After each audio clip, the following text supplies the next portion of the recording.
Yo, yo, yo, you're joining the Cover One Fantasy Show, and I am one of your three amigos, Greg Tompsett, joined with Anthony Prohaska and Rich Haynes. Gentlemen, how we doing? We are doing fantastic again, although here in the CLE, Anthony, it was pretty hot and muggy today, and it's like a heat wave across the nation, but man. In the land. In the land, as we say here. It was a hot one, and I decided for the first time in a year to go run a 5K without running since the last time I ran 1 year ago, which was stupid because I did it at noon, and it was stupid. It was really stupid. This is not sound decision making. I participated in a 5K Sunday morning, but I pushed my son in a stroller, and we walked aggressively. So I was still happy. 42 minutes was still pretty good pace. But, that was at 8 in the morning and not when it had to be almost 90 at noon today. That's gross. I've heard of a 5K. I've heard of that. It was also up in we don't have a cute nickname for Buffalo, but here in Buffalo, same thing. Super hot, humid outside. I have it a frosty 7 degrees or 70 degrees, not 7. That'd be crazy. Inside. That would be weird because it's just.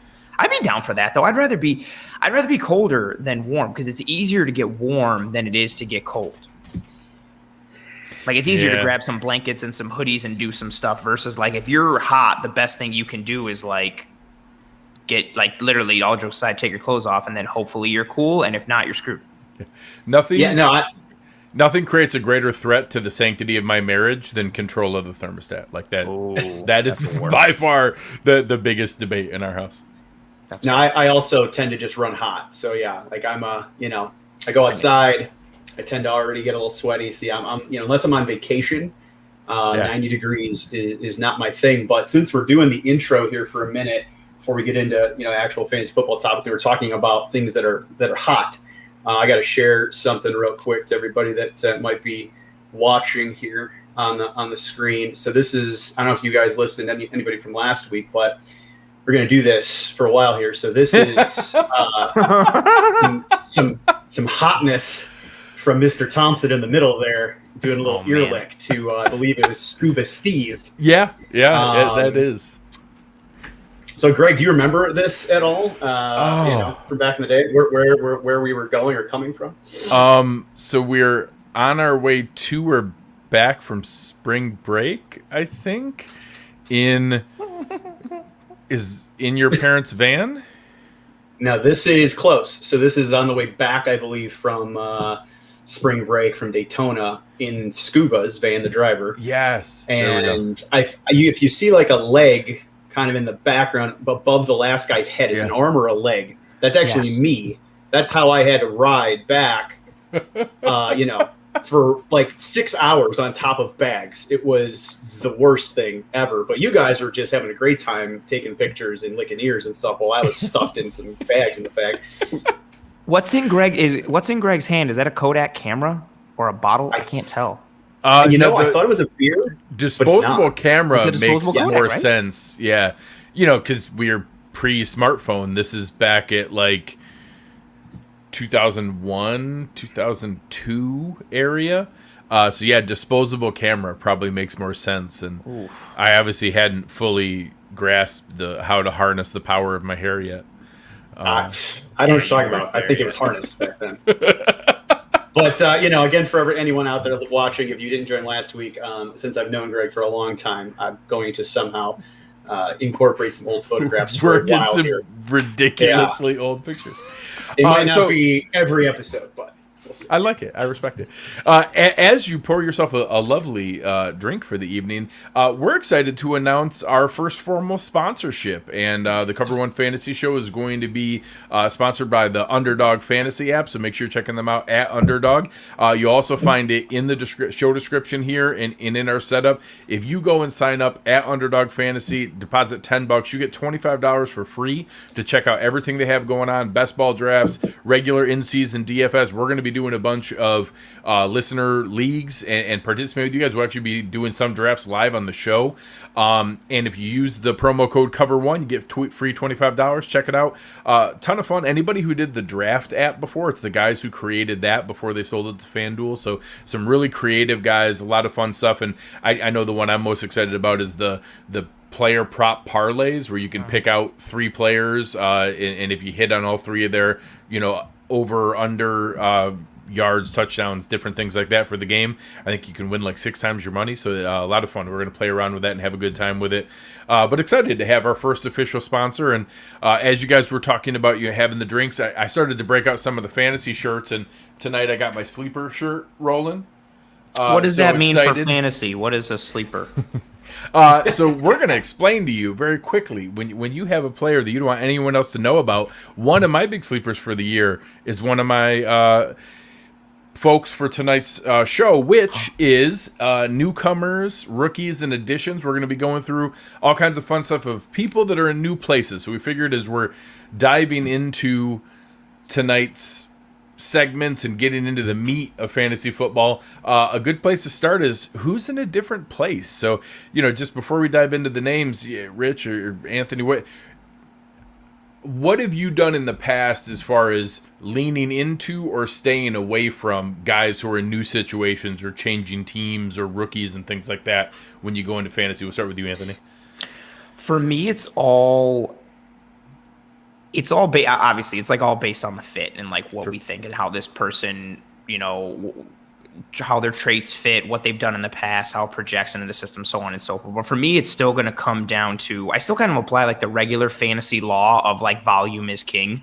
So if I'm looking at someone being like, okay, this person's in a new offense, cool. Is it like a cute niche type of role type of thing where like it's cool for NFL like actual game purposes, but for fantasy it's meaningless? Or is it something like this person is now a wide receiver 2 in a high passing offense, or all of a sudden this person is a really strong receiving running back in an offense that likes to check the ball down and run a lot of screens and things like that? So it's going to come down to the scheme combined with the touch opportunity. That is the primary thing I look for. Again, it's nice that it would work in like real football terms. Oh yeah, this guy makes this person a better team. I don't care about that. How does he do in terms of catches, yards, all that type of stuff? So I look at volume and fit, and that's where I start. Nice. How about you, Rich? Yeah, I mean, fit obviously matters, but I think traditionally you could look at certain positions, even just in real football, and wide receivers, for example, when they're free agent, they're going from team to team. A lot of times they don't necessarily work out quite as much as you would have thought. It's exciting, it's whatever, but maybe age starts to come into it or whatever the situation is, and a lot of times those wide receivers can maybe disappoint a little bit. So I tend to huge reason people were off Diggs last year. Yes, Diggs obviously is an example of one that was not huge exception, but right. That was the logic is that hey, guys don't switch teams and then have a great year in the first. And year. Then look what happened. Stephon Diggs made Josh Allen. That's been a fun debate amongst Bills Mafia the last couple of days for some weird reason. Well, we're all bored right now. It's in between now and training camp. Browns fans are fighting over crazy stuff too. It makes no sense. Yeah. But yeah, so I'll look at that, and I'll try to, I might temper expectations unless the fit is just, really crazy. From a rookie standpoint too, and this gets into a little bit of one of my players I'm going to talk about in a little bit, but usually speaking, tight end position from a rookie standpoint doesn't tend to produce right away. So I guess a teaser, and we'll probably get into Kyle Pitts in a little bit, but he may be an exception to that, but that's something that you got to take a peek at. Yeah. So, and I'm the same. I am someone who sticks with some of the tried and true names and similar guys from years past and try to avoid risk, sometimes too much in some of the things, but it's hard sometimes. You get, it's easy to fall in love with the new flashy name or the new idea and especially the buzzy guys as we get going forward. So a big part of what we're going to talk about with one using the Underdog Fantasy app, and a big part of their, theme is normalize drafting early, because everybody knows the guys that like you start to get excited about, and then as it gets closer and closer to the season, you were excited about them when they were a 5th or a 6th round pick, and then it's a 4th or a 5th, and then it's a 3rd, and then somebody knows they're going to be gone, so I'm going to take them in the late 2nd, and then obviously, well, that kind of negates all the value of what you could have gotten. So it's tough sometimes with those buzzy names and new spots, and that everybody is the right value at the right price. But we'll get into some of those things.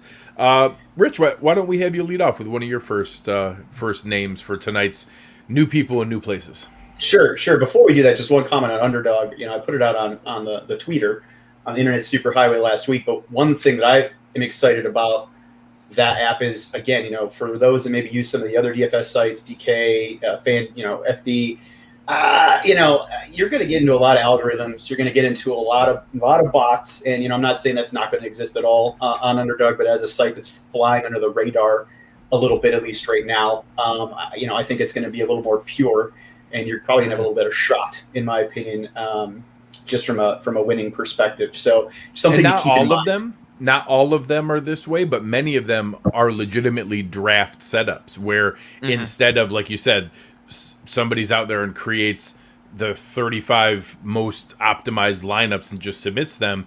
In this format, it's a draft setup where you could be going against 12 guys, and whoever picks Christian McCaffrey has Christian McCaffrey. Whoever picks DeAndre Hopkins has DeAndre Hopkins. You don't have to worry about competing against everybody has this guy or that X percent of ownership. It's whatever 1/12 is, or if you're playing in a 6-man league, 1/6 is.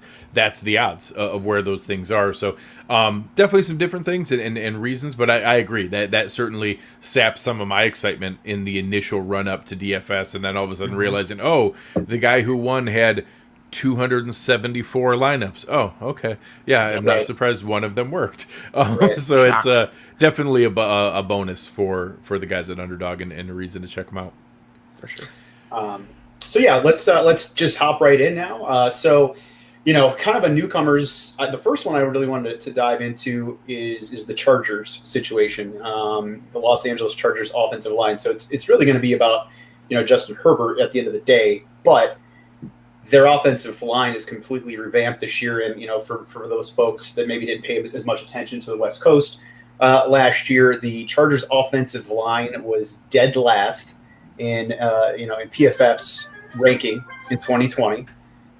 It also was the second worst in the last 5 years, period, of any offensive line. Herbert was sacked 32 times, which was the 9th worst in the NFL last year. So they certainly addressed that in the offseason, which I think is going to be huge implications, in my opinion, fantasy-wise, not only for Justin Herbert, but all those skill position players for the Chargers. So just to break that down a little bit, from a draft perspective, they went out and got their left tackle and Rashawn Slater. I think a lot of people were kind of wanting them to maybe take the cat out of Oregon, Penei Sewell, but they went with Slater, or trade up. They didn't have the opportunity to do that, but trade up and make a play there. But they did get a left tackle there. And an interesting point is that if you go back to 2019, he actually didn't give up any sacks in college, and there was a matchup against Chase Young.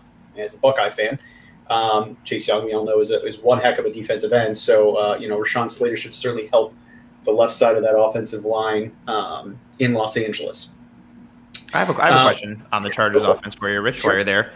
What do we think, and I know you're going to get into some more like the line upgrades and that, what do we think of the Chargers offense subtracting Hunter Henry, but then basically adding Austin Eckler back? So, great question. So one of the things I think is going to be much different now, and this offensive line is a main reason for that. Justin Herbert's got a big arm, right? He's a big quarterback. He's much more athletic than I think a lot of people gave him credit for. And one question you guys can think about this. I'll wait on the question. Ooh. But I think they're certainly want to go more vertical, right? Mm-hmm. So, I think that he obviously will have the check down with Austin Eckler there. Eckler's a great receiving back. Hunter Henry, I kind of think they let walk because I think their offense, again, is going to be a little bit more vertical in the passing game and may not necessarily, target the tight end position as much, although they did pick up, I believe it was Cook from Jared. I was just going to accuse Anthony of Jared Cook slander. Yes. Oh, Jared no, Cook, I would never, not in front of Greg. Greg, I would never slander him in front of you ever. So, Jared Cook, getting a little long in the tooth, so he's still an option. Definitely a 1-year rental. But. Uh-huh. Yeah, but, I don't think they're going to value targeting the tight end position nearly as much as Philip Rivers did throughout his career. Similar size-wise to Justin Herbert, both 6'5", 6'6", 230, 240. Again, Herbert, a much better athlete. Rivers had a decent arm earlier in his career, and as we all know, that kind of started to fall off the last few years, especially even his last year with the Colts. But he loved to target the tight end. I just don't think they're going to do that in Los Angeles nearly as much. So I think getting Eckler back is a much bigger deal than losing Hunter Henry, as far as at least their offensive philosophy. Well, and from a salary cap standpoint, Corey Linsley, who is arguably the best center in the NFL, probably the best pass blocking center in the NFL, got paid the same amount of money as Hunter Henry did in New England. So if you were choosing, do we keep one more pass catching option, or do we sign the best pass blocking center in the NFL? I think they made the right decision to be able to do that. And then you supplement that with a pretty cheap signing from Jared Cook on a 1-year rental. Maybe they could have doubled down with that, a little bit more, but they drafted a guy some people like, Trey McKitty, out of Georgia. So then a year out of Cook, as Rich touched on earlier, a lot of times rookie tight ends take a little bit of time. All of a sudden you might end up, if you hit on something with McKitty in the third round, maybe he turns into something down the line. I actually, in a dynasty league, I have that combo. I have Jared Cook and Trey McKitty from that standpoint that, hey, I got Cook for this year, and then if it works out, you have McKitty later on, and that's just a fun name to say, Trey McKitty. Yeah, it's a very fun name. So I'll stay on that same lane, and I went with the Chiefs' offensive line. So I'm not sure if you guys watched it. There was a game on in February with the Super Bowl, and a lot of people didn't see it. It's no big deal. It was blacked out. And, in case you hadn't seen, Patrick Mahomes ran for his life the entire game. And obviously the story ended up being the Buccaneers defense and, Tom Brady winning his 7th Super Bowl and everything that went along with that. But obviously having the best quarterback in the league, the best tight end in the league, the most explosive receiver in the league, it only holds so much water if you can't keep your main guy upright and let him actually throw passes. So I respect the fact that the Chiefs not only went to fix that, but threw a ton of resources at it. So they paid Joe Thuney, the highest paid guard in the league. They traded their first round pick for Orlando Brown. They signed Austin Blythe. They signed Kyle Long. I don't know that all those are going to work out. They actually get Duvernay Tardif back from COVID, who is literally a doctor in Canada treating COVID patients. So bringing back in, I think there's a legitimate shot that they have 5 new starters, which isn't nothing. Like there is some, gelling to be done there.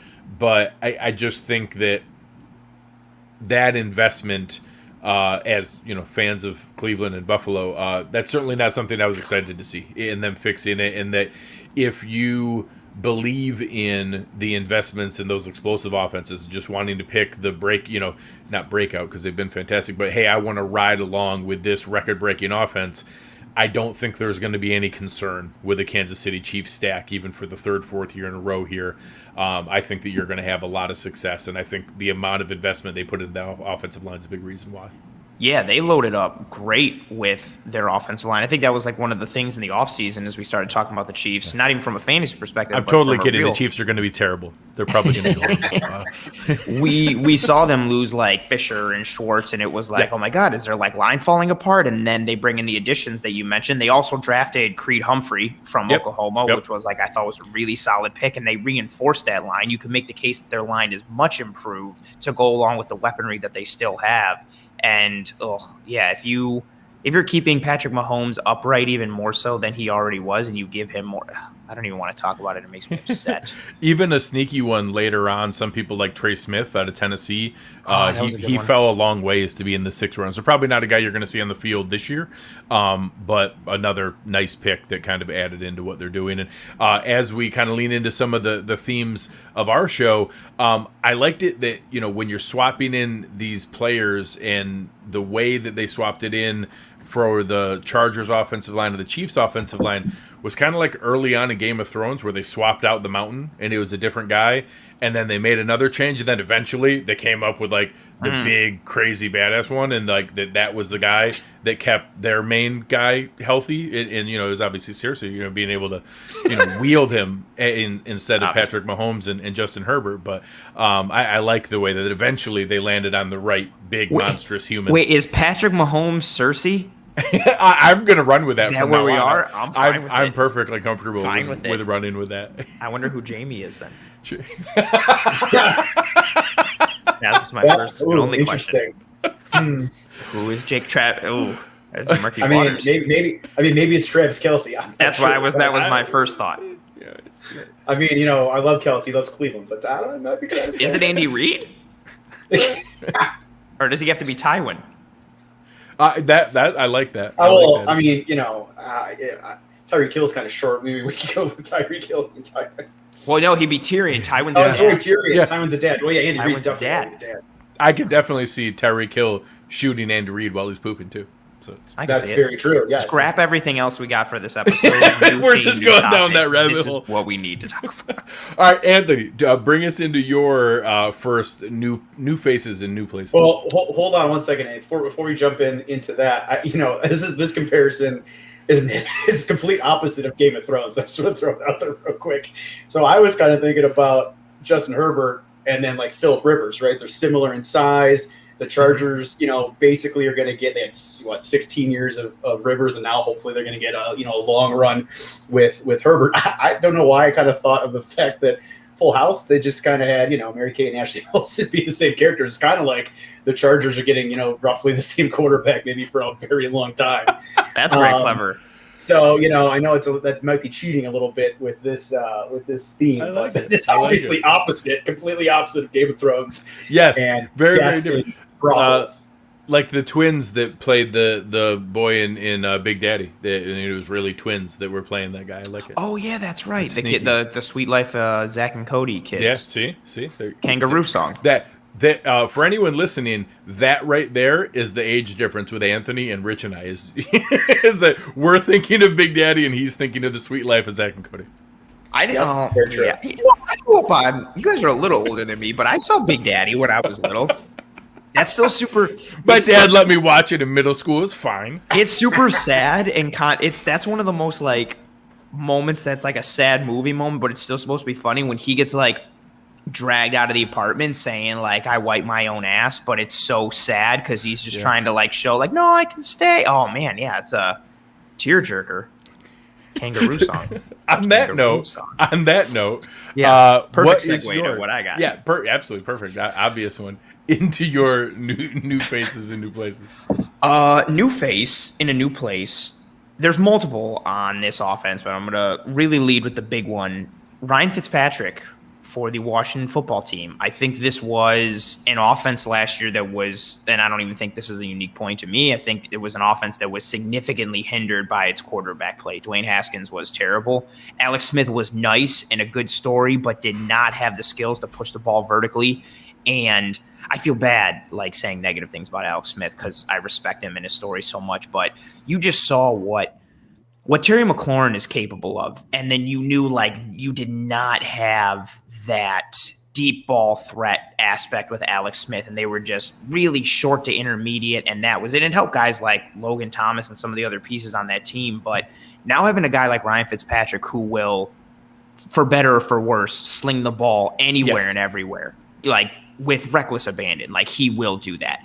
And then you add in the Curtis Samuel piece to help take the top off the defense and be a weapon, whether it's out of the backfield, whether it's in screen game, whether it's in all these motions and jet sweeps and all these different things, let alone the fact that he's actually a good wide receiver. Oh, yeah. You add him in with Logan Thomas and Antonio Gibson. I think it's an offense that could really do something. I think they had quality last year and they were all starting to kind of rise up together. And I think Ryan Fitzpatrick, from a fantasy perspective and from a real life aspect as well, but even more so in fantasy, will elevate this offense and take it to another level. And my comparison for that, actually, and I'm even forgetting one too, Adam Humphries, I really like as the addition as well. I don't think he's going to be tremendously fantasy relevant, but the fact that there's another threat on the field, especially coming from the slot, opens things even more so for Terry McLaurin. Terry McLaurin last year was and this was a crazy stat because I had to look these up. I knew about McLaurin. So McLaurin in PPR was wide receiver 21 last year with no QB play, right? Curtis Samuel was 25th. Granted, he had some rushing touchdowns and some running things that are going to skew those numbers, but Terry McLaurin had a strong year last year considering he had no quarterback play. Logan Thomas was tight end 6 in PPR. Antonio Gibson was running back 12. I think everybody takes a step up with Ryan Fitzpatrick, and my comparison for him, this is a favorite of mine. So I love Peaky Blinders. Okay. And so I think this Redskins offense was like early seasons, Peaky Blinders, starting to do great, do good things, people talking about him. And Ryan Fitzpatrick is Alfie Solomons, played by Tom Hardy, who you just add to this show and to this team, and it just takes everything up a notch, and it made the good even better. It made the great immaculate. And I think that's what we're going to see from this Washington offense this year. I'm very excited. I like that, and I support any Peaky Blinders references. It's a fantastic show. Yeah, I think Washington has they're definitely kind of that. They're going to fly under the radar, I think, in a lot of fantasy drafts because people are going to look at the names Curtis Samuel and Terry McLaurin and probably not get like overhyped about it. But you're right, they're going to produce, and Fitzpatrick's going to sling it. So I think there is a lot of a lot of things to like about them from a fantasy perspective. I'm curious how many, if that leads to wins on the field. Maybe probably not. But that's not a bad thing because if they're losing in games, then they're probably going to need to sling it even more. So, they're probably going to get some fantasy points there. And then you threw out some stats from a rankings perspective. And one thing that I thought was interesting, just about kind of going back to the Chargers for a quick second, Justin Herbert last year, he finished 8th. Basically, from a fantasy quarterback perspective, if you're talking about FFPC style or, Greg, that's kind of like our main league. So FFPC style scoring, which was really incredible for a rookie. And on top of that, 5 touchdowns with his legs, which I think is something that's underrated that, probably people don't think about Justin Herbert about. So again, that offensive line we talked about similar with the Chiefs. And I as a Browns fan, I saw some comments in the thing. I certainly don't want the Chiefs to be good, but that's just going to give him more time to throw the ball vertically. And I'm really thinking Justin Herbert could potentially challenge for a top 5 spot. Sneaky, West Coast, again, us East Coasters don't pay as much attention. But one real quick question to kind of get some Bills chatter in for a second. I kind of was looking at the stats. I was looking at the size, looking at the athleticism between Justin Herbert and Josh Allen. Is Justin Herbert just the West Coast Josh Allen? Is he going to take maybe not quite as big of a second-year leap because, to be honest, he had a really good first year. Yeah. But is he just the West Coast Josh Allen? I don't think it's crazy. I think that he's got a lot of similarities. Josh is obviously a little thicker than Justin Herbert is, so I think that, not that I love the jeopardy that Josh Allen puts himself in on a regular basis by running with his big QB power all day. Yeah, the 250-pound frame that he throws around and steamrolling Kiko or Kyle Van Noy. I do think there's a lot of similarities in the arm strength, the trust and belief in the arm.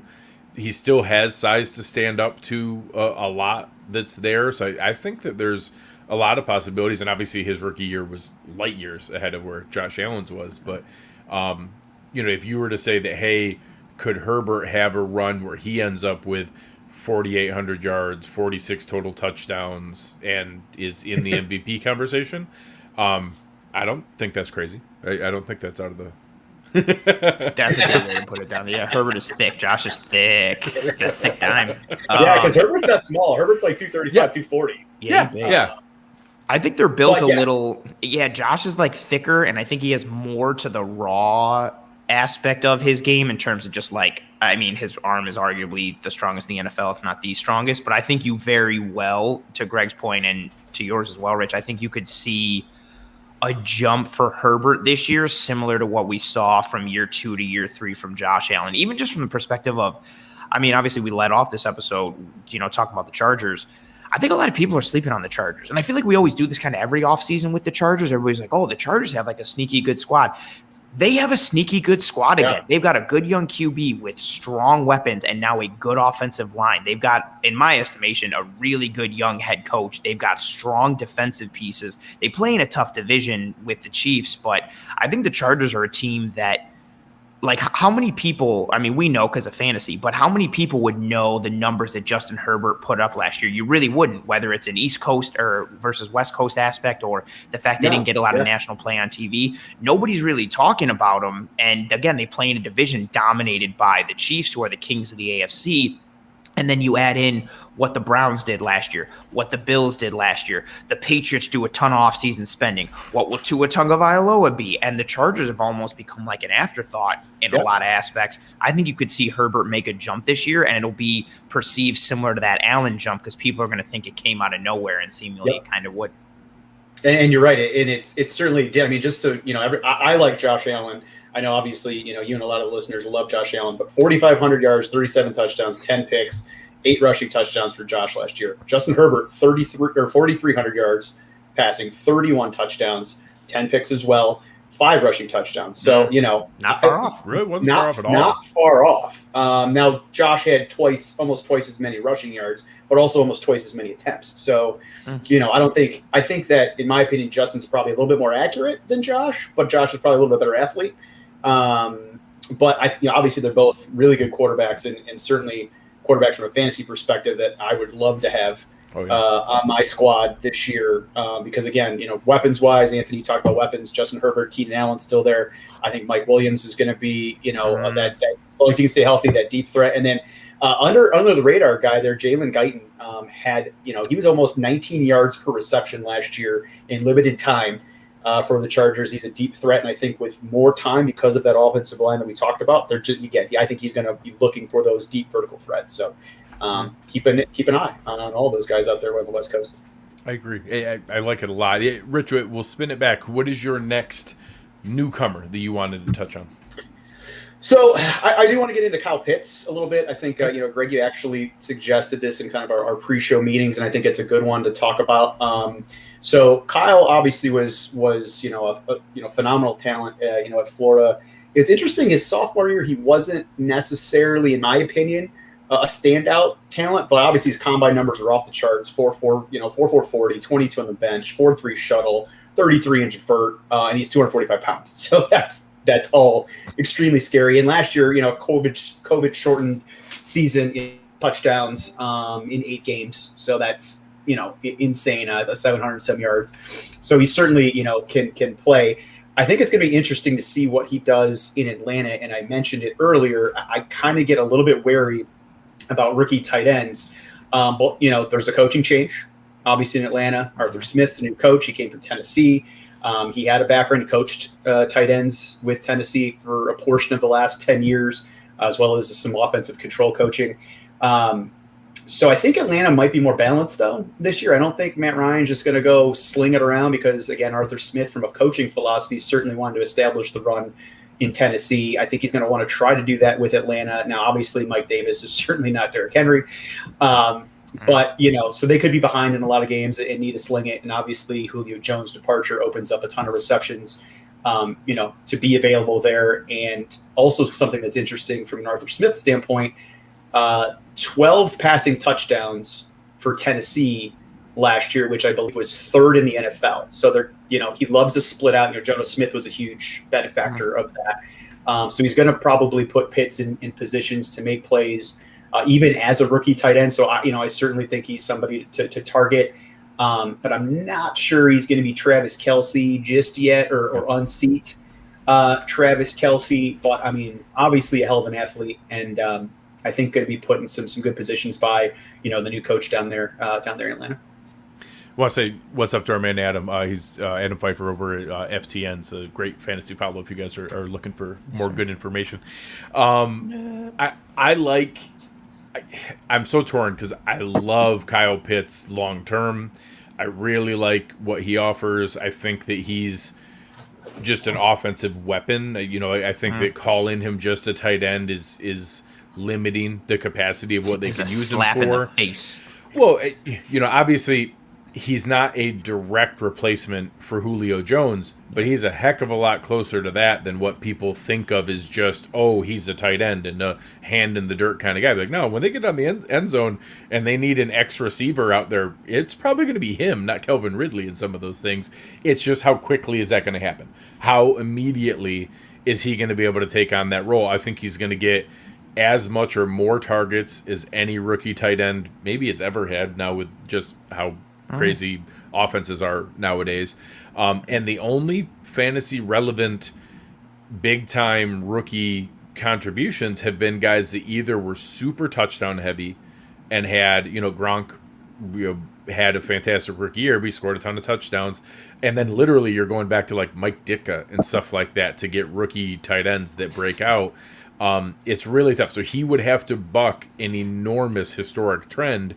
I think he is an anomaly. I think he is an exception, but it would be going against a ton of data to show that all of a sudden he's ready to do it. Now I'm willing to lean into that a little bit, but it's all about the price and that it's tough. He's going to be a shiny new toy. Yeah, people are going to want to take him early. Yeah. He's going to get overvalued, and it's interesting if you look at some of the rankings from our friends over at Football Guys, and obviously they have a lot of great authors and that do the rankings, and the range there is 670 yards and 3 touchdowns, all the way up to 1,100 yards and 12 touchdowns. So that's if you get the 1,112, great, right?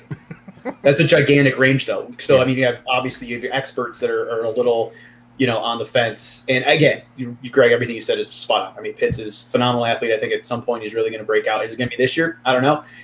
In the right spot, certainly worth adding, especially in 1.5 point, tight end leagues, point per reception. But tight end, the tight end position outside of the top 3-4 is kind of a muddled position anyway. So you might as well take a shot, as long as the price is right. But he could certainly be overvalued. And see, that's what it's been for so long. Like, unless you're getting like one of the top 2, and unless you're getting like Kelsey or Kittle or even Zach Ertz for like the last several years. And now that third guy's probably Waller. Correct. Yeah, and even look at last year. Yeah. Look what Waller did, and he got taken like 7th, 8th, 9th round. Last year in a lot of leagues. Same as like Mark Andrews, it broke out. There you go. Yeah. Andrews, I think, was really like the 3rd tight end off the board, and he had like a solid year, but not what people drafted him to be. The tight end market is such a wasteland in fantasy year after year, and unless you're getting like one of those top 2 dudes or a stud, guaranteed, there's almost like murkiness, unprovenness, a little bit of randomness, and my fear for Kyle Pitts, for me at least, and honestly, like I think he's one of the most intriguing fantasy aspects going into the season, because I can see someone taking him in the 2nd round thinking he's just going to kill it, and I can see him going in like 2nd, 3rd, 4th early, because exactly the projections that we saw on the high end, people thinking he's the exception to the rule, he will buck the trend. No, Ridley's sweet and Gage is sweet, but Pitts is going to be the guy who's going to get the touchdowns in this offense. But there's so many variables, new coaching, new system, Matt Ryan, who is very mercurial with his play.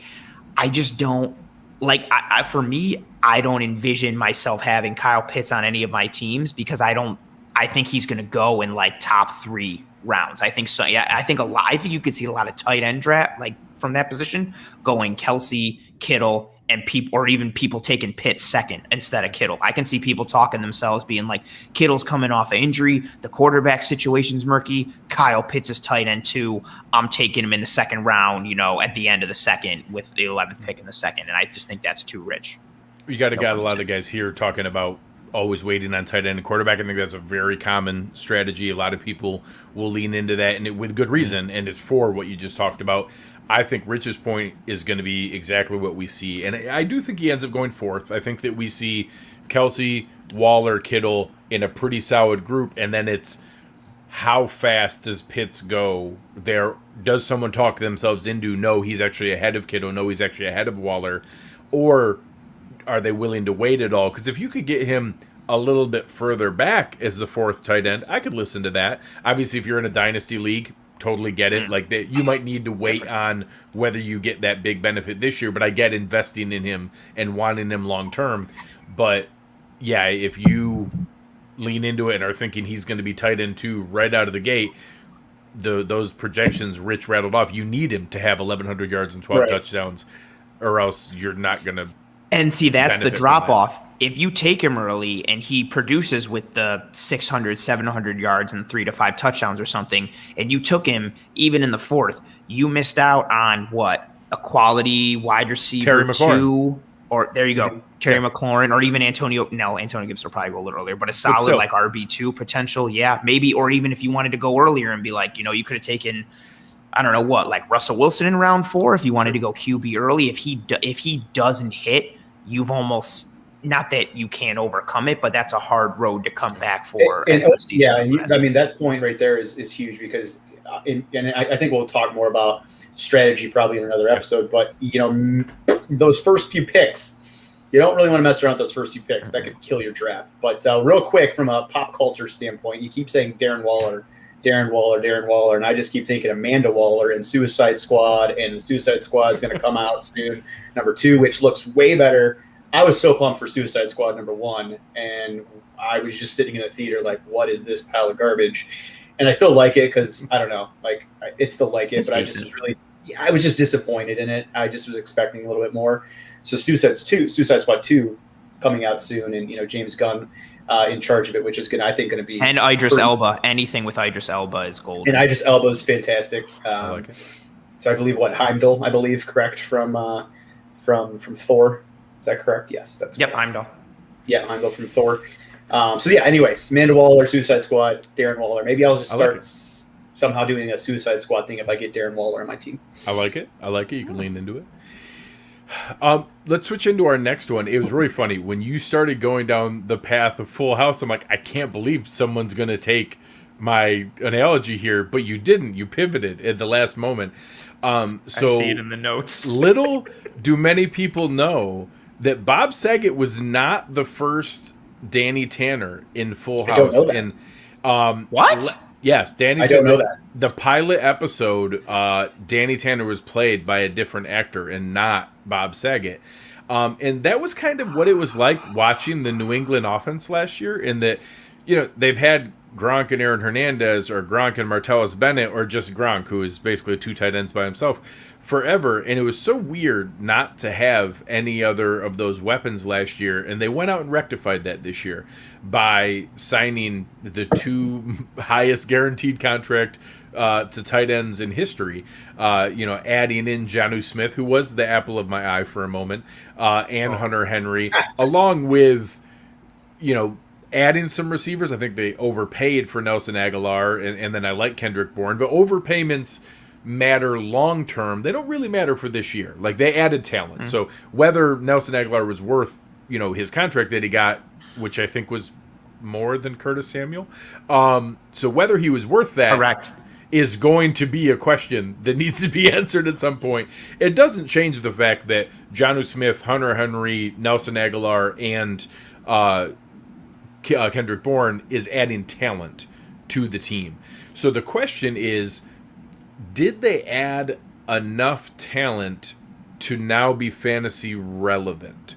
I've heard some people make the case that in Cam's good season, it was with multiple good tight ends and a couple deep threats on the outside, and being able to be in that 21 personnel where you don't know if they're going to run or they're going to pass, and more of that quarterback power. Obviously, they actually now, if stay healthy, they're going to have a top 5, top 10 offensive line in the league, and have a lot of talent on the offensive line. I'm intrigued on maybe what it does for Damian Harris. I think he's a sneaky one. I don't know that I don't know which tight end I would choose if you're going to pick Hunter Henry or Jonnu Smith from a fantasy standpoint. Like, I think they're going to move around Jonnu Smith a lot. I think Hunter Henry plays more the inline guy, hand in the dirt, but I guess I don't mind Nelson Aguilar in a best ball format, but I don't know that I'm ever going to feel comfortable starting him on a week-to-week basis. What do you guys think about, there's a lot of names, they spent a ton of money, the most money in all of free agency, which is a first for New England. Do you think it's enough that it's fantasy relevant now? We'll start with Rich. So I'm just going to use an analogy and I think Anthony will definitely get this because we've talked about this on one of our pre-meetings or whatever you want to call it. So I think the Patriots are just trying to trick their fans, and they are basically rolling out the fake Diesel and the fake Razor Ramon right now. So, don't worry, it's not Scott Hall, but it's fine. It's fine, right? So for the rest, for non-wrestling fans out there, for a moment, I want to know who's listening right now and is like, "Oh my god, that's spot on," or they're like, "Who?" Yes. So Diesel and Scott, Scott Hall went to WCW, and then WWE's like, "Oh, everyone just loves the characters. Let's just make Kane before he was Kane," and a guy named Rick Bogner be Razor Ramon and be Diesel, and it was horrific and completely terrible. Randy's about it. All right. So, I think, they're just trying to throw out there, like, Cam's going to get hurt or be dead or whatever by like the 4th week. So Mac Jones, they're just going to be like, oh, look, Mac Jones, he's Tom Brady. Oh, look, like, hey, it's Gronk, it's Hunter Henry. Oh, Cooks, Edelman, whatever. It's it's Kendrick Bourne and it's Nelson Aguilar, and it's just not. So, will they have fancy relevance? I'm sure somebody on that team will have some sort of fancy relevance. Again, fake Diesel ended up turning into Kane, who was a fantastic, Hall of Famer. But I don't know. I just as far as the Patriots go, I'm good. I'm good. Yes. Anthony, are you a huge pro Patriots person? Oh yeah, love them. I love everything about the New England area. I love the uniforms. I love the torment they've caused me for God knows how many years. And from a fantasy perspective, I think, not to fall in line here, but same perspective as you guys. And my thing with the Pats offense too, especially at this point, is like the floor aspect for so many guys on that offense. Like, what is the floor for Aguilar and Bourne and Jonnu and Henry? And you could make a case. I was even thinking before you said it, Greg, like, Damian Harris might be the safest play on that entire offense. He's my only target on that offense. I'm sorry, I had to go to this. How dare you? I hate Stephon Gilmore. How dare you? Yeah, Damian Harris is my sleeper on that offense. He's the guy that I would invest in. And I will say, maybe a sneaky dart throw in the late, probably 14th round, you can get Sony Michel still. That there's a non-zero chance that people have pivoted so hard to Damian Harris, so you can get Sony Michel for free, and that's probably worth a shot on your bench for a little while till you need to drop somebody to be like, oh, hey, they actually reinvested in Sony Michel. It's probably, I doubt it's going to work out, but at that price, it's probably not terrible. I'd be most comfortable in Harris, and then after that, if I don't know, we're starting to approach like 7, 8, 9, 10-ish, and somehow either Jonnu or Hunter Henry were still there, and I didn't have a tight end yet, or I didn't like one, I'd be like, okay, cool, I'll take a flyer on this. But that's also the point too. I don't want the whole, which happens in fantasy all the time, I don't want the whole buyer's remorse. Like, I don't want to take Hunter Henry before Jonnu goes, and then Jonnu kills it, and I'm like, damn it, I picked the wrong Pats tight end. And Ramondre Stevenson, sneaky pick. That if and Adam goes further to say he thinks Sony Michel might get cut. If he what happened to Sony Michel? Like, I love first round pick. Ramondre. Honestly, one of the best playoff runs in history. Amazing on their run up to the Super Bowl, and then I think that's a topic for a different time. But that just confused me, Sony Michel. And to go with that, like the point there, like, yeah, I'm looking at, if it's not like Harris, then let's go super late. Let's go for Ramondre. I'm going to point out that he put it in all caps, like he yelled it at us about how sneaky it is. I love Ramondre. I'm going with that, or like taking a late flyer if Aguilar is still there, like super late or something. But I don't want anybody like early on the board or expecting them to give me solid minutes, because there's so much variability. We don't even know. All jokes aside, like, can Cam Newton throw right? Can he throw past like 15 yards? Like not even to make. We don't jokes know for sure. We don't know for sure. It's like what week does Mac Jones start? I think it's like I would have said 9. I think that it's a little ways further in than people think, but I don't think Cam Newton plays the whole season. I don't think.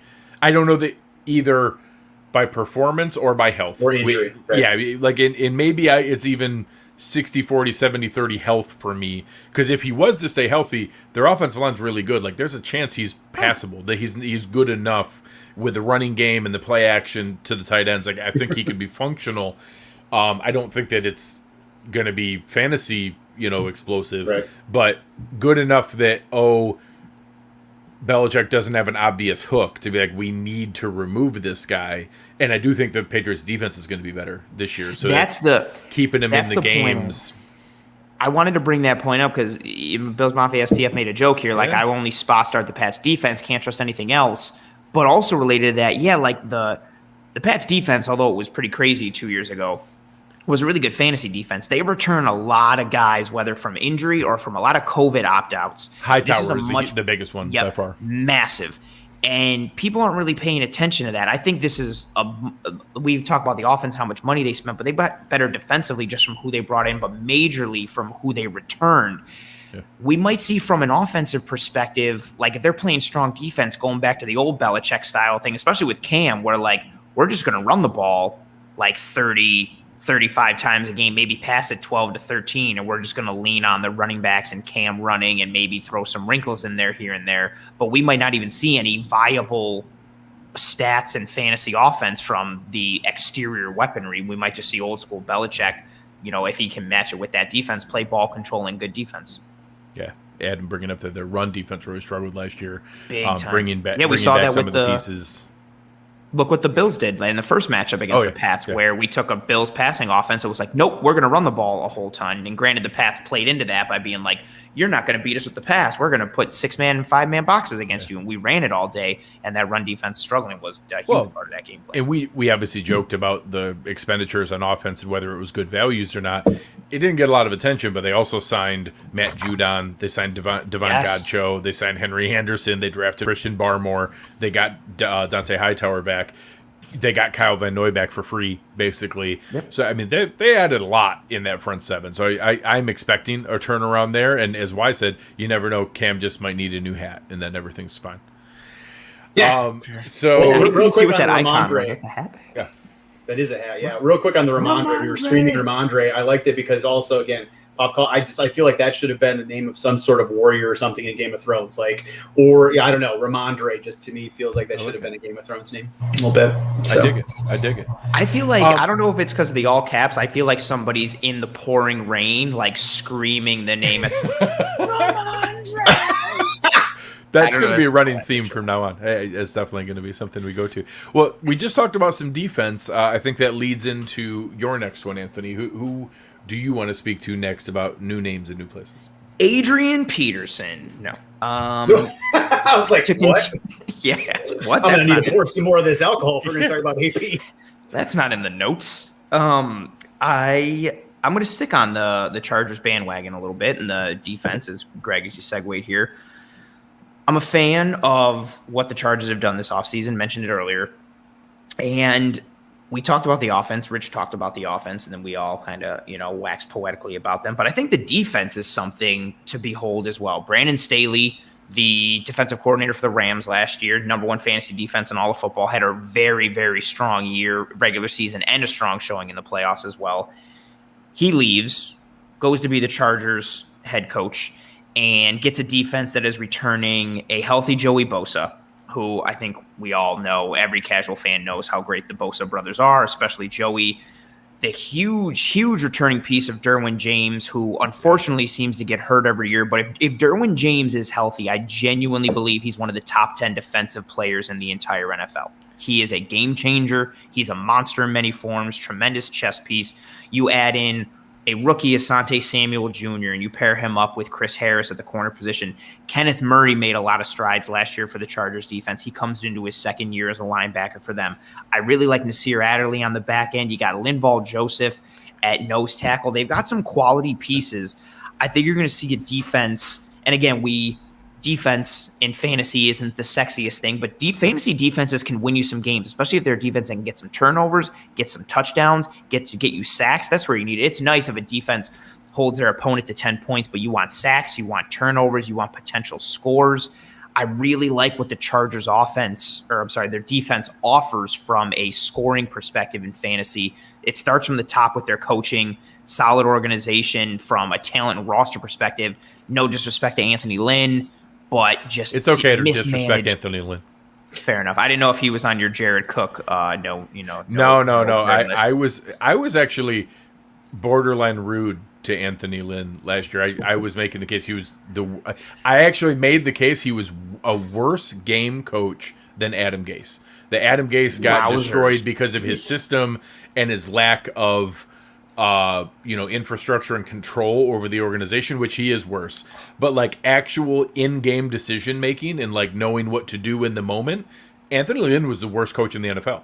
He cost them multiple games because he horribly mismanaged every end of half clock management, game calling, timeout usage. He was just horrendous in the moment. So Anthony Lynn or Freddie Kitchens? It's right there. Like for the God, really? The in-game usage of it was so. I made the whole case on why I would bet money on Brandon Staley for Coach of the Year, and being able to go through is because of we don't know if Brandon Staley's as good of a coach as Kevin Stefanski was. Kevin Stefanski ended up literally being a good coach, and taking that to the next step. But all he had to be was not Freddie Kitchens, and you look phenomenally better. And you're getting a defense where you're getting players back healthy and adding more talent. A lot of those corollaries fit with the Chargers. More talent, guys back getting healthy, and now you just have to not be Anthony Lynn, and you're going to be better because everyone would be better than him in game to do it. So I think there's a lot of things there. That Anthony Lynn's a great person. He seems like a wonderful guy, and people want to believe in him. And I think he's even good from a system standpoint. It's just, man, he was not ready to be the in-game decision maker for that. And I will say, Warren Sharp just sliced him and diced him every week in his recaps of things. It was bad.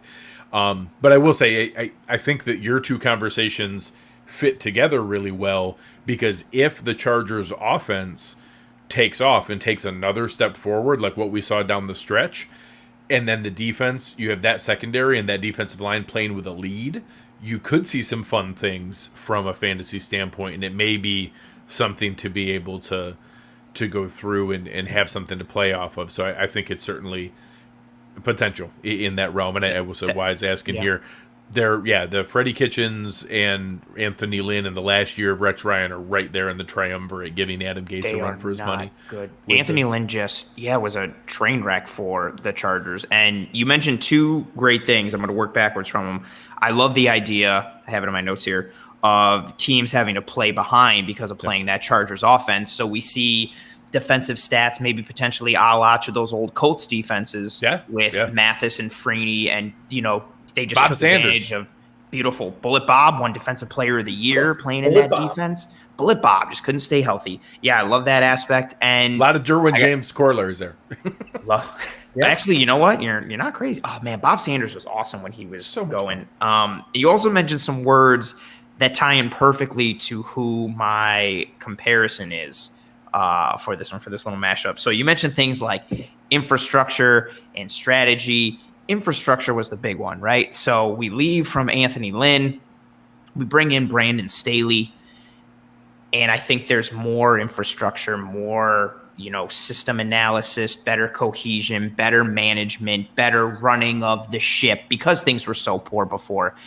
And I'm going to compare it to Breaking Bad, and I'm going to say Brandon Staley is Mr. Gustavo Gus Fring, and Walt is the Chargers, who left. He was, cooking up. So he had a lot of potential, but he was kind of some mismanagement, not a great organization. And he gets to Gus, who is just all Mr. Entrepreneur with infrastructure and system and regulation and rules.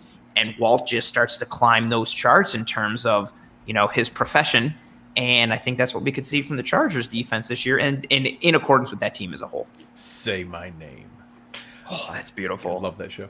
That was really good. Gus got blown up though, so that's not good. Yeah, it did blow off half his face. So there's a good chance, but we don't know how things are going to end for Brandon Staley. So half his face might get blown off. You never know. Yeah. That is one of my favorite shows, by the way, Breaking Bad. And I'm more of like the MCU fantasy kind of. I don't really like the shows that are rude. Like Sopranos never really got me going, but Breaking Bad got me going. Breaking Bad is a phenomenal show.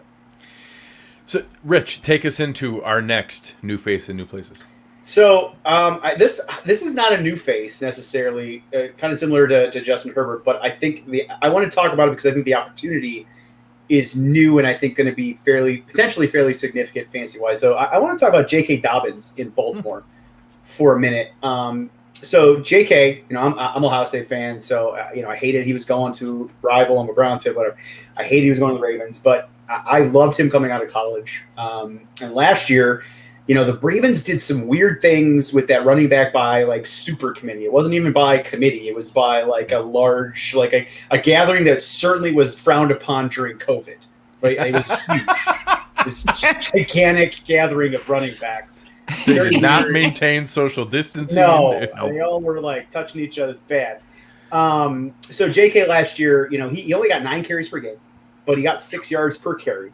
He added in a catch, like 1 or 2 catches, 9 rushing touchdowns, 800 yards. Heck, Gus freaking Edwards had more carries than J.K. Dobbins last year. They got, and he's not even a terrible running back, but he's, why Gus Edwards should not be out touching J.K. Dobbins, in my opinion.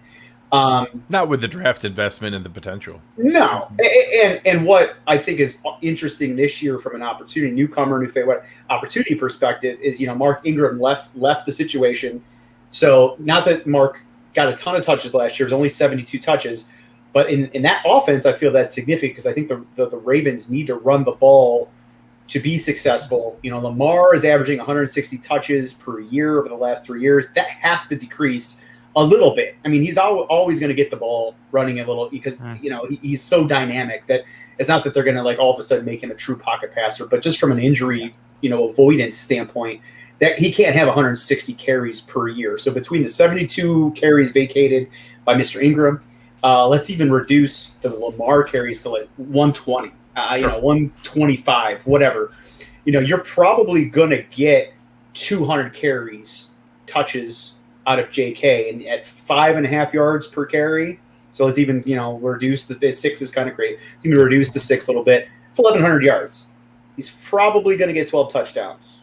So I think that's somebody, to really think about and to really talk about from a new opportunity perspective because of Mr. Ingram leaving the situation. And again, Baltimore at some point has to limit, Lamar's touches from a running standpoint if they want him healthy long term. And I think JK is a phenomenal running back and a phenomenal talent, and I think he was very underutilized in the passing game.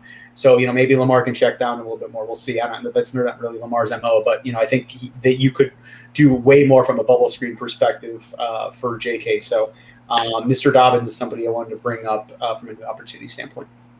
Well, he basically had 2 different seasons last year. You look at that first stretch where it was 7 carries, 2 carries, 1 carry, 5 carries, 1 carry, and the first 6 games never got more than 50 yards, and the only reason he got close is because he broke a long one against Houston.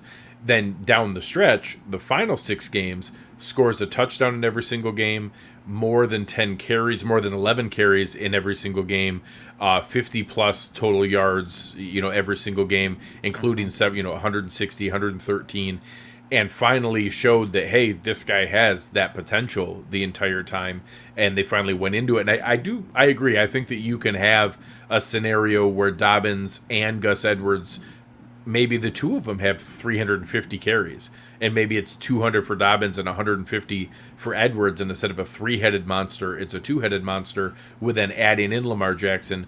But they're not going to all of a sudden become pass heavy. They're not all of a sudden going to completely change everything they do. And this will come up in our discussions when we have more quarterback discussion and things with Baker.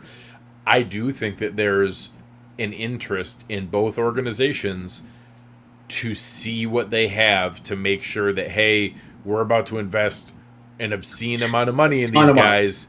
We need to know for sure that they're ready from a passing standpoint. I actually think we see Lamar and Baker pass a little bit more than we did last year to open that up a little bit more. Not that there's any doubt in the organization. I think the organizations believe in it, but I think they want to say, hey, if we lean into this a little bit more, are you the guy that's going to lead our organization and be the biggest piece of that? And I think that could be why maybe Dobbins is a little more singular. I don't hate Gus Edwards as an asset, but I like that call of Dobbins taking a big step forward to be like a primary piece. Yeah, and to tie it back to kind of the pop culture piece, I kind of went back and forth on this a little bit. Like I love the War Machine character from the Marvel, the Marvel universe, and the fact that at first it was Terrence Howard, and Terrence Howard was certainly, a fantastic actor, Empire fame. For a lot of people that don't know, he was actually, I believe, the highest paid actor. I believe he actually made more money in Iron Man 1 than anyone else. Yeah, which is crazy. It was, I think, it was $3.5 million. And then, they had some contract disputes, whatever. He kind of moved on. So, Mark Ingram kind of was supposed. I feel like Mark Ingram was supposed to be that guy in Baltimore, coming from New Orleans, and just wasn't that guy. And, and now you have, you have, I think, J.K. Dobbins, who's going to kind of run with it. Don Cheadle just ran with that role, right? He just ran with that role. Not that Don Cheadle was, an unknown person before the MCU, but he had 5 or 6 different movies right after that from an MCU standpoint, and really did a great job in that War Machine role. And I almost, we didn't talk about Cincinnati at all tonight. And I won't get into it too much, but Higgins and Chase, wide receivers out in Cincy, I kind of feel that almost is a good Terrence Howard, Don Cheadle reference too, because Higgins had the 1 year and he kind of looked like he was going to be great last year, and only had the Terrence Howard's 1 movie. And then, I think, Jamar Chase, I think, certainly might take up that mantle with Mr. Burrow, and maybe be their Don Cheadle out there. But yeah, I don't know. JK, I'm interested in this year from a running back perspective. So I'm going to jump into one that fits right along the same lines. So another one, as I went through my experience of watching all the MCU movies, and I'm now incredibly excited. I get to go to a theater and watch Black Widow. I'm going to be able to watch a Marvel movie in the theater and see the whole experience all together. The early on part of it, you had a lot of, before there was any strategy around the entire universe and then the phases and all the things that go into it, you had them kind of mismanaging who was going to be the Hulk. And you have the same idea with Atlanta's backfield has gone back to back to back in different areas with, Devontae Freeman was kind of Eric Bana. Like, he was, you kind of knew of him and he was fine and did all right. And then it seems like, hey, we're going to spend a bunch of money and get a big name. We're going to bring in Todd Gurley because now we have Ed Norton. And he's the biggest actor that we've gone after and is going to be this big thing. And then all of a sudden, you kind of feel like you're downgrading and like, hey, there's this serious indie actor in Mark Ruffalo that doesn't do these kind of things. And now it's Mike Davis, and I'm telling you, it's going to end up being for the better. And Mike Davis is going to be, I think, a really nice asset for the value of where he's going. I think he's going really late in drafts. People are dismissing him as, oh, Atlanta's going to be bad and they're not going to be able to run the ball, so he's not going to matter. He caught a ton of passes in Carolina last year and was great out of the backfield. And right now, the debate of who the number 2 running back is undrafted free agent Javian Hawkins, a guy named Kadri Allison, and maybe they're going to try to turn Cordarrelle Patterson into a running back. They don't have another option. It's Mike Davis. And, you guys know some of those games where you have one of those third down backs or guys out of the backfield for teams that are losing late, and all of a sudden you look and be like, how did he end up with 7 catches in the last 2 drives? I think Mike Davis is going to be a sneaky asset this year, and he is my Mark Ruffalo. He's your smart Hulk. He is my smart Hulk. Smart Hulk. Well done. He was actually, when we were talking about Kyle Pitts earlier, I was going to mention how I like, again, it's all value based. I like Mike Davis the best out of that entire offense from where you this is, get him. Hey, you could get him in the 8th or 9th round. He's your 3rd, maybe even 4th running back, or you went super heavy in other directions and you're getting him as your RB2. I think it might actually work out. Like if you end up going with Kelsey early and you go with 3 wide receivers early and you take a quarterback early on, something like that, I think he could end up making it work out from an RB2 standpoint, and somebody that I think is going to have value as the season goes. Yeah, especially for those people, we've mentioned it throughout episodes on Twitter, especially for like that zero running back community type thing. Like you're looking at somebody, like Mike Davis as your RB2, maybe even like somehow your RB1, but he provides value for you where you get him, and then especially if you're putting him with, you got Kelsey and Devontae Adams or whoever you went super heavy on early, that could potentially work out. I like that a lot. So let's go around. We'll do one more each, and then we'll try to wrap it up for the week. Anthony, what is your last one for the show?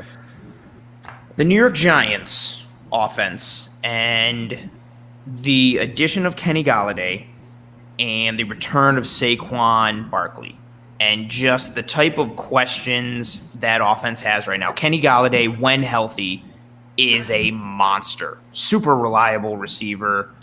Tremendous hands, size, speed. He's a good route runner. He's acrobatic. Good bad ball catcher.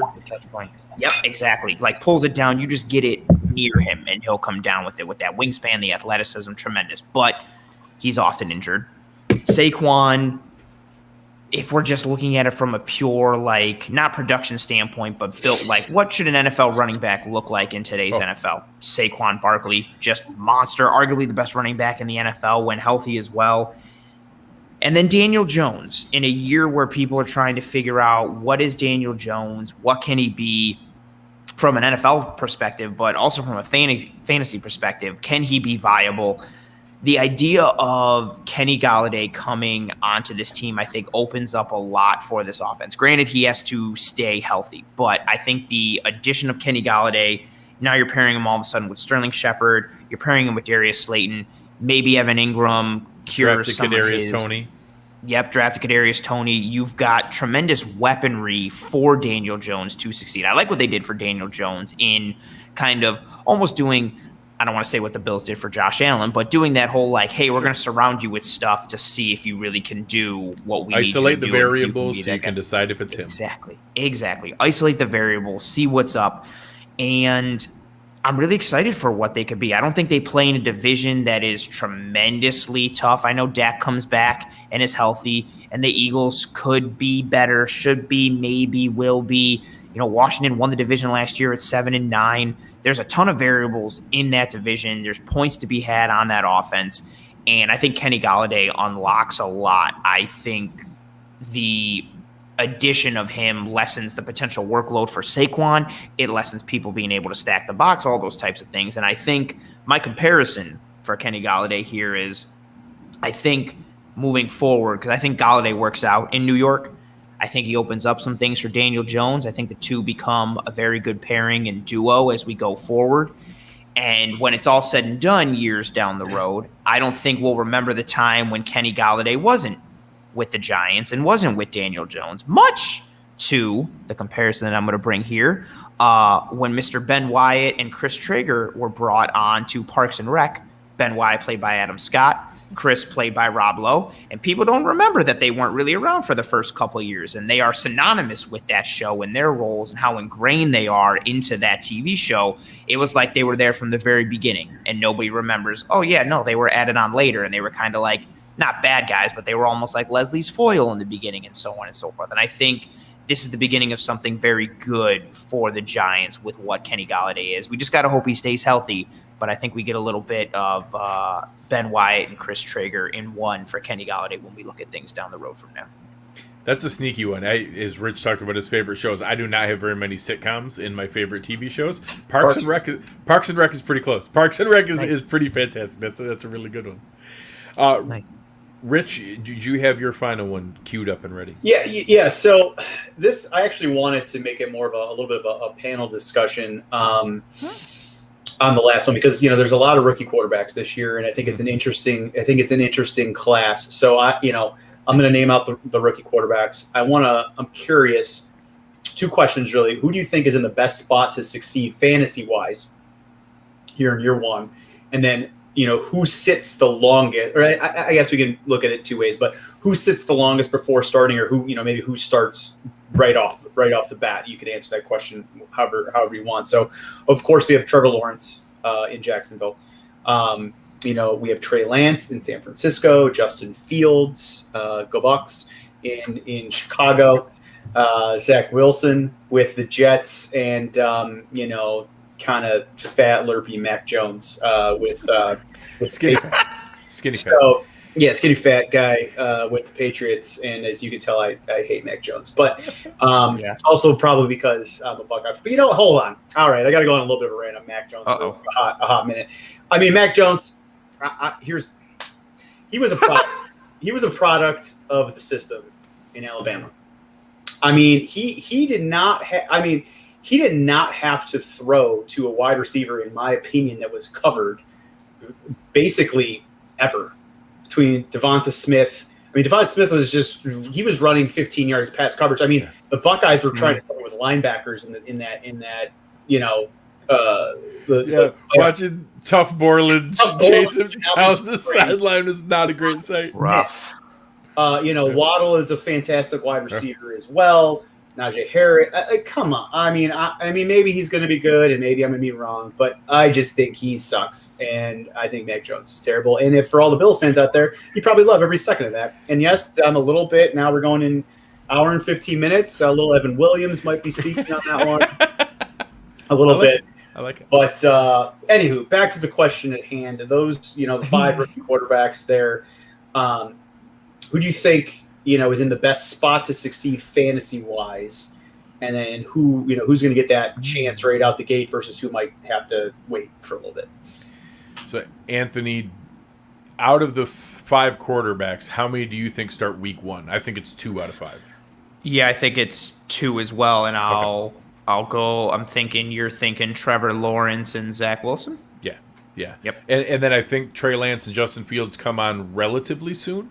I don't think Andy Dalton or Garoppolo hold the keys longer than 4 to 6 games. Although the same reason that I could see people making an argument why Trey Lance is the most in the best situation from a fantasy standpoint, just because of the Shanahan system, might also be the reason why Garoppolo could hold on to the starting job, because you're set up to succeed. It's harder to fail in that really good system with a lot of talent around you. They have a lot, between Ayuk and Deebo Samuel and Kittle back healthy, they have a lot of talent in what they're doing. So I think the best setup for fantasy is Trevor Lawrence, because I think he has by far the longest leash. It doesn't matter. He could have a Peyton Manning rookie season with 28 touchdowns and 28 interceptions. He's getting every single snap. They actually have a pretty good cadre of weapons between already having James Robinson, adding, Travis Etienne, DJ Chark, and Laviska Shenault, and adding Marvin Jones in a sneaky addition. And I think their defense is going to be bad. So I think that they're going to be losing and need to throw a fair amount. So if I had to put a chip down on the most likely to succeed, one, I think Lawrence is the best quarterback of the group. Also, I think he's a very, very good quarterback. I don't know, when people say generational, is he going to be the best quarterback in the NFL or, the most talented quarterback in the NFL? I don't know, and I don't think so. I think he has an incredibly high floor. I think there's a really low likelihood of him just bombing out and failing. I think he's going to be pretty good, short of the system and Jacksonville failing around him and like an Andrew Luck type, hey, they ruined him through bad blocking or whatever. So I would put my chip on Trevor Lawrence in that. I think they're going to put up stats because they have offensive talent and a bad defense. Yeah, you literally, I'm almost at a loss for words because everything you said is literally I did like the Eminem where I took all your ammo. That's it. I'm done, and I'm Papa Doc right here, and everybody Papa knows. Doc, a.k.a. Falcon from Winter Soldier. There you go, Anthony Mackie. Oh, nice. Bringing it back in. Connected it. Yeah, I feel like everybody knows that I went to a private school and my parents have a real good marriage. And I don't know what to say anymore now. I think I like Trey Lance's situation the absolute best. I think the Niners. If you told me Lance was starting week 1, correct. I think that's a legit debate. That's exactly what it is. That offensive scheme, the blocking system, the line, the running backs, the weaponry on the outside, the coaching, phenomenal. I also like Trey Lance as a prospect. Sure. So I think that's the best. But I don't think he starts week 1, so I don't think he's necessarily fantasy viable. I also like Justin Fields a lot, but again, I don't think he starts week 1. We see him more towards the later part of the year. And then we're really looking at Mac Jones. I think he's later, and I also don't really like him, similar to Rich. So we're really looking at Lawrence and Wilson in terms of Mac Jones. Mac Jones eats mayonnaise sandwiches. No one needs to know what that means. It's disgusting. That's all you need to know. That's terrible. I don't. Does anyone know what Mac stands for? I don't actually. It's because his middle name is McCorkle. Oh, so McCorkle Jones. That's a factual. Michael McCorkle Jones. Michael. And he McCorkle goes by Mac because his middle name is literally McCorkle. Yeah, I like him less now. Yeah, I like him less now. It makes total sense. He looks like, doesn't he look like someone named McCorkle? That's fair He enough. really He does, like, honestly. He's got a McCorkle to him, and he's got a number 50 as a QB in the red jersey so far in the pictures. Yeah, he's a McCorkle. And I don't, not really feeling McCorkle. That's all. I'm only referring to him as McCorkle going forward now on the show anywhere. And now that's a lot. That's just lock that so in. Not feeling McCorkle, and I like what the Jets did. I like the addition of Elijah Vera Tucker, and if you believe the reports that Elijah Moore is setting the world on fire and cannot be covered whatsoever, okay, that's cool. And, Mims hasn't been doing great, but maybe he turns it a little bit. There's some things going on with Crowder. And exactly to your point, between volume and high floor, safest, whatever thing, I think it's got to be Trevor Lawrence. I like the setup. I like the idea that they play from behind. I think it's a similar situation to what they had last year. I had DJ Chark in a bunch of my leagues because my thought was, all right, cool, the Jags are going to be down. Minshew's going to sling it a ton in the fourth. Chark's going to end up with like 9 catches for 110 yards every game, and the Jags are going to lose by 40, but whatever, he's going to get his fantasy points. I think you see that from Trevor Lawrence, combined with he has the longest leash, he has the talent, and he's got pieces around him to succeed on offense, and he's got a defense on the other side that will allow him to succeed fantasy-wise. And again, because it's all going to be, who can you start, what can you do? And if we're looking at guys that we know are starting week 1, it's Zach Wilson and Trevor Lawrence, and I'm taking Trevor Lawrence over the two of them. But granted, if everybody was starting week 1, I'm taking Trey Lance hands down. For my standpoint, again, not to be a Buckeye homer, but I think Justin Fields is in a good spot. I think he was super. He very strangely, in my opinion, got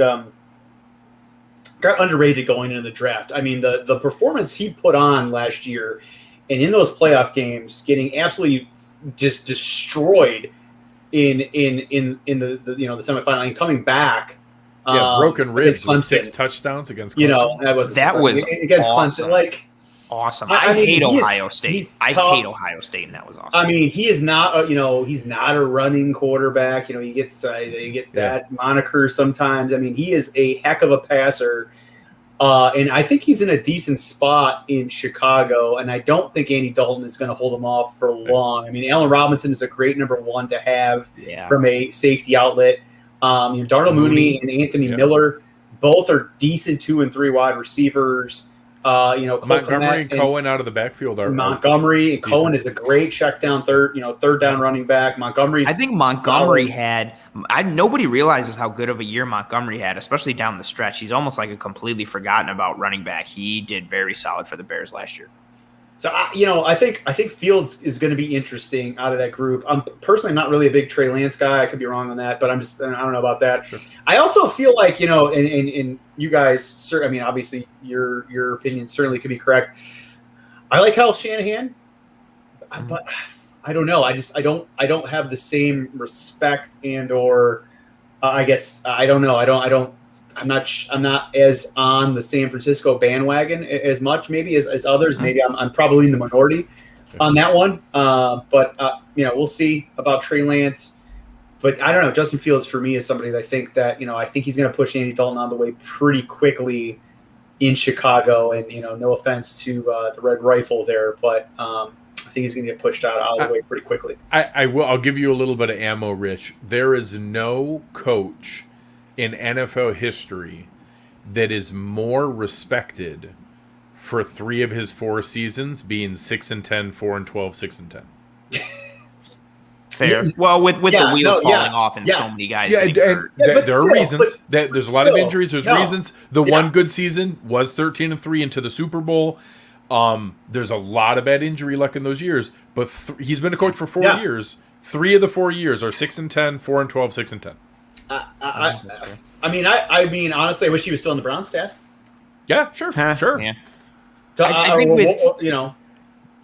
if we're talking about Justin Fields, I think because I liked him as my second quarterback coming out behind Trevor Lawrence. And the weird part is he was the second quarterback with Trevor Lawrence his entire life. And then coming all of a sudden, out of high school as a recruit, number 1, number 2 recruits, that number 1, number 2 the whole time. Number 1, number 2 all through the college season, and when the college season ended, and then somehow between the college season ending and the draft, he was maybe he'll drop to the 24th pick. We're not even sure. Everybody was I don't like, know. what? There was no Yeah. reason So for him weird. to. That was No, it was odd, and I think once he gets the reins, if he does, I think he, especially this year as a rookie, I think he's a better. I think he could do well, but like real NFL game stuff. I think he's a better NFL quarterback than he is a fantasy quarterback. That's fine. You could be With right their in that. offense, I could You see could be that. right in that. Yeah. And I will say, I think he's third out of, if you rank the likelihood of who's starting week 1,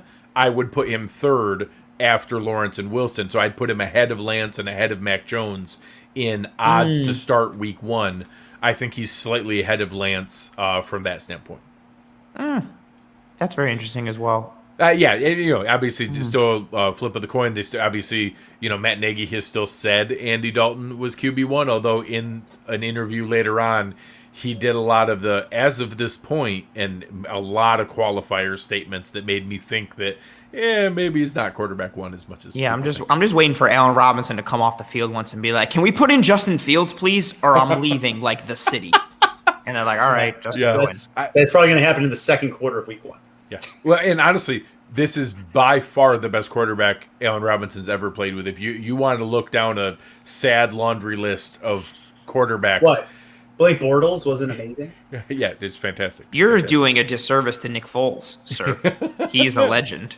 I mean, I know I already used In many my ways. Diesel and Razor Ramon analogy on the Patriots, but if Aaron Rodgers would have already left Green Bay and they try to run Blake Bortles out, that was also Or Jordan Love. Wow. Jordan Love could Or be Jordan Love. could be Razor Or Ramon, Jordan and Love. Blake Bortles could be Diesel. It Right. could totally work. But- All right, my final one here is a shout out to the Bills fans that are listening, and a guy that was near and dear to my heart, and that for anyone who watched Game of Thrones and saw that all of a sudden they made this switch from like a Fabio looking heartthrob of Dario Naharis to all of a sudden a guy who's, maybe not the Fabio, but still an attractive man, but a much better actual actor and really good investment from that standpoint that thrived through the next three seasons of the show. The Las Vegas Raiders going from the $11.5 million Nelson Aguilar, now the number 1 receiver in New England, to the $3.5 million John Brown. It's not as sexy and as flashy. I kind of think you upgraded. And I think that John Brown is going to be a sneaky fantasy asset in the same way. Like no one's going to be looking to draft him early. No one's going to be looking to, have him as a starting receiver. I don't know that I believe in Henry Ruggs. Maybe he breaks out in this second year. I don't know. I feel like I'm not. I know I'm not like a long time. I mean, I am a long time follower of your. But aren't you like the president of the Smoke wide receiver fan 1 club? Yeah, the John Brown is wide receiver 1. Yes, if you search wide receiver 1 John Brown on Twitter, it will be my name. I just want to make sure that is the entire history of Maybe there's people a making the bias case, in this. making the case that John Brown is wide receiver 1. My little And bias here. I don't know. he did have a very sneakily fantasy relevant season with the Bills He in did. 2019. He did. I think He did. that. So I think that's the kind of season that we're looking at. He's not going to win you a ton of matchups, but it's going to be the kind of thing at the end of the year. Be like, man, he had 5 catches for 65 yards almost every game, and that had a touchdown in every 3 or 4 of them.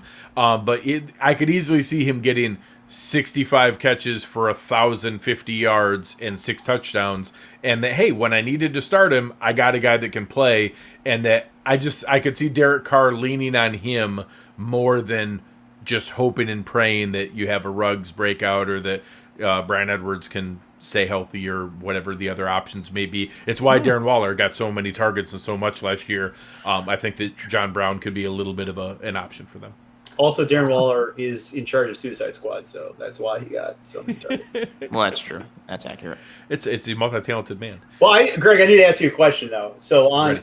I feel like, and maybe you're still saving it, and I apologize, but I feel like we're getting towards the end here. Now you haven't dropped the Aunt Viv reference, and I want to know the Aunt Viv reference because you put it on the Twitter and on the Internet Superhighway, and I also I want to know the Aunt Viv reference, and also I don't know that I have a better reference, but Harriet Winslow from Family Matters is in a similar situation. Oh. So I just want to.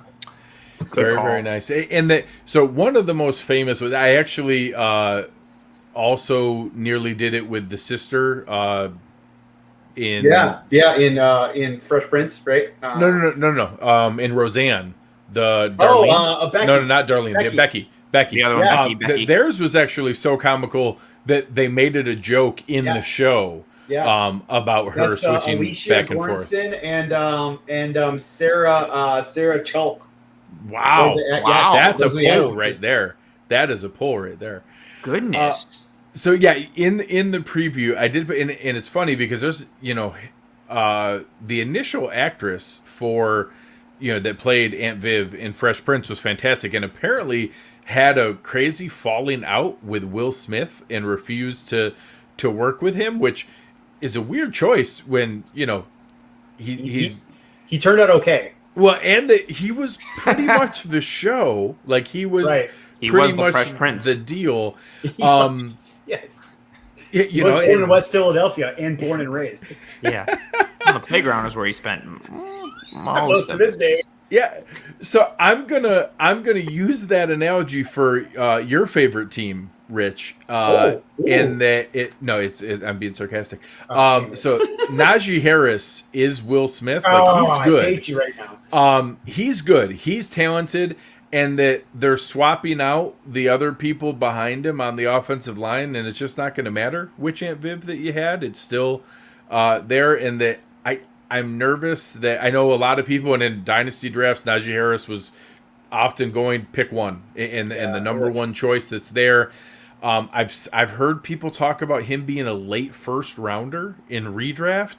Yeah, do it. Man, that offensive line scares the crap exactly out of me. what Rich said. Do that. Everybody do that. Invest in that. In the leagues that I'm in, do that. Please take do him that. early. I can't. How about this? I think that signing Trey Turner was the first positive move they've had. The sad part is, it's to replace 6-time Pro Bowler and 2-time All-Proer David DeCastro. Right. And that I like Trey Turner, like he's a solid player, but he's better than what was left of DeCastro. He's not prime David DeCastro. And that they might have 5 new starters across the offensive line. Pouncey's gone, Villanueva's gone. So much talent is gone, and that obviously Pittsburgh is going to be a very fantasy relevant offense in drafts because there's a lot of names, and people like Deontay Johnson, and people like Chase Claypool, and people are going to love Najee Harris, and people are going to like even Juju Smith-Schuster. Like the names are still going to be there in so much. Juju is better at TikTok than wide receiver. Well, and then you're going to get into the same thing. It's going to be late in the draft, and it's going to be the 11th round, and someone doesn't have a tight end yet, and they're like, oh, I've heard of Eric Ebron, and he plays for the Steelers. That's going to be fine. Or, oh, I don't have my backup quarterback yet, or I didn't take a quarterback. I'll just take Roethlisberger. And I don't know that I want anything to do with that offense this year as a whole. And I guess there's a point where I take Najee Harris because he's really talented. But I think he could have an awful lot of those 23 carries for 62-yard games because you're just not going to be afraid. Games. Well, the safeties can play in the box where you're not afraid of Roethlisberger beating you deep ever. I like Najee Harris as a talent. My co-host on the Cover One Buffalo podcast was a huge Najee Harris fan and was very open to Najee Harris being the Bills pick at pick 30. I do think inserting Najee Harris into the Bills offense would have been a lot more interesting than inserting him into the Steelers offense. I don't know that I want a piece of any of that, and swapping out the different pieces on the offensive line it was like swapping out Aunt Viv, and that it just didn't make a big difference in the show. Spot on. I had that is a great analogy. I used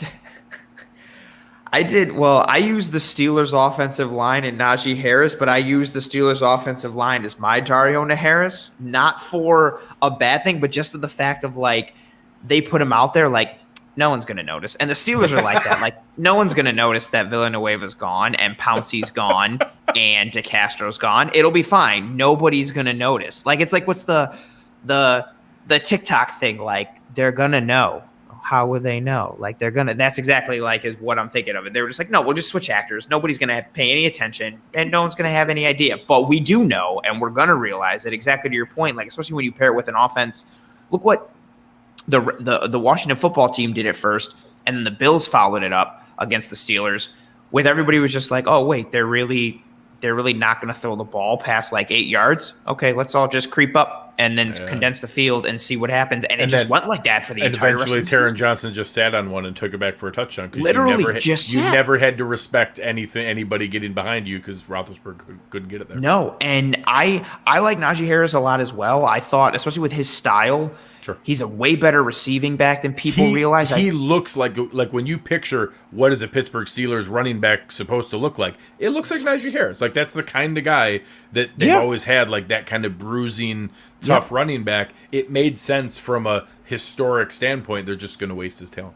Yeah, and I thought with his body type and skill set, he could be like almost like a prime Le'Veon Bell light in his early years, but you don't have Martavis Bryant and Antonio Brown on the outside and that stalwart offensive line up front, and it's not the same mix anymore. And but if people, if you want to take Najee Harris, first 12 picks, take him. Najee Harris, he's going to do great. Myles Garrett and Jadeveon Clowney probably won't ever sack Ben Roethlisberger or make running not matter for the Steelers, probably. Probably not. All right, guys. Hopefully everybody enjoyed tonight's show and you get a feel for how we're going to, try to add some humor into the fantasy discussion, but obviously want to bring you some strong fantasy analysis and help guide you guys to fantasy championships and to win you money, and most importantly, to win you bragging rights amongst your friends and to have the wonderful trophy sitting over Rich's right shoulder, right behind him there. One of them. Yeah. When the screen reverses your sides, it's impossible to point correctly. So if you want to come out and prove that you obviously know far more than we do, sign up on the Underdog Fantasy app. Use the promo code Cover1. Find the link in the show description where you're listening to it here, and you can come on there and you can play directly against us. We're going to have private listener leagues that we announce the passwords for on the show, so you can join. And if you're a listener, you're able to join and play directly against us and be able to prove that you're significantly smarter than we are. And that's the most important part of Twitter, is being able to show that you're smarter than people. I also take side bets. So we're going to have a lot of fun this season. It's going to be a lot of fun as we go through here. Anthony, let the good people know where they can find you. You can find me on Twitter at pro__ant. That's pro 2 ANT. You can find me here weekly on the Cover One Fantasy Football Show, and you can also find me weekly being the host of Disguised Coverage, part of the Cover One Sports Network. It airs live every Thursday on YouTube and then is uploaded to all and every podcasting platform imaginable. There is no show this week, ironically, but I'll be back at it again next week. It's false advertising. Yeah, I'm saying everything I just said is a lie. My real Twitter handle is at Greg Tompsett. That would explain a lot. Rich, what is going on in your world? As my Twitter bio says, I'm not hard to find, but at Burn River Sports. And as we go, more into episodes, I'll talk a little bit more about Burning River in Cleveland and have some more fun with that. Anthony likes my random Burning River factoids, so I'll give more of those. But I like to talk sports. I like to talk not just fantasy football, fantasy basketball, baseball, whatever. So find me on Twitter and interact with me. I love talking about sports. So feel free to hit me up at Burn River Sports on the Twitter. You come find me at Greg Tompsett on here with the guys for Cover One Fantasy, over with Aaron at Cover One Buffalo, having a good time.